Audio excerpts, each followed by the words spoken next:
standing cable curl is one of those straightforward exercises that does a really good job of getting to the biceps, though there's some things that you can do to get the most out of it, which I'll share. But first, let's talk about the setup. So what I want to do is make sure that I'm using the straight bar and I'm taking a little step away from the rack. That way my hands get pulled slightly in front of me, which gives me a good pre-stretch in the bicep. And I want to make sure that I feel stable on my feet, because I don't want any body movement when I'm doing this. So I usually keep a little bit of bend in my knee. So I'm going to squeeze the handles tight, and then I'm going to curl this to about collarbone level.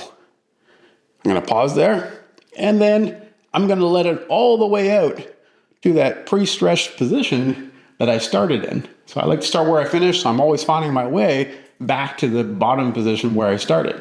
So I'm always loaded here. I'm never relaxing. And this way, I'm keeping tension on the bicep. So where this can go wrong is, one, the hands are very much involved in bicep or arm exercise in general.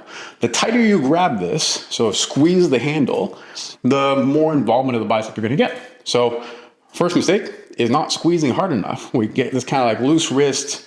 And so if I squeeze hard and I curl, I will get way more involvement of the bicep. You will get tired faster, and that's okay, because that means it's working harder.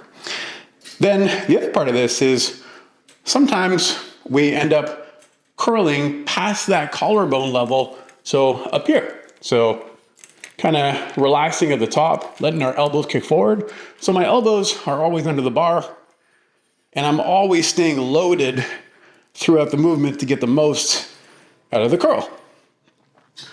Then lastly, one thing I want to make sure of is talk to you about making sure that your feet are stable.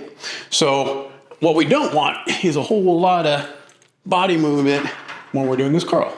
So I'm making sure that I have a stance that's wide enough for me to feel stable. And if I don't feel very stable forward and back, then I can turn my toes out a little bit, which gets me more grounded. And from there, I can just focus on keeping the tension on my biceps and not worrying about falling into the cable station or leaning back.